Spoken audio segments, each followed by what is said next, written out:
இந்த வீடியோவில் நம்ம இப்போ என்ன பார்க்க போகிறோம்னா தாத்தாவோட தோட்டத்தில் என்னென்ன செடி வச்சிருக்காரு அதோட ஒரு ஃபுல் டூர் நம்ம வந்து இப்போ பார்க்க போகிறோம்.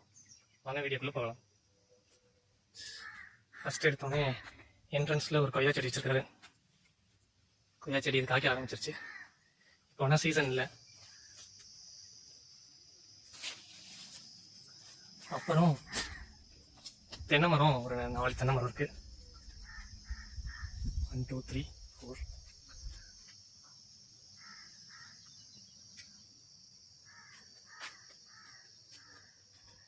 தென் நம்ம உள்ளே போகலாம். உள்ளே பார்த்தீங்கன்னா வாழை மரம் ஒரு 10-15 வாழை மரம் இருக்கும். அதெல்லாம் ஒரு இலைக்கு வச்சுருக்காரு. தாருக்காக இல்லை, இலைக்காக. அமாவாசை பௌர்ணமி விரதம், இந்த விரதங்களுக்கு வயல்லேருந்து இலையை எடுத்துக்குவார். அப்புறம் பார்த்தீங்கன்னா ஒரு மாமரம்.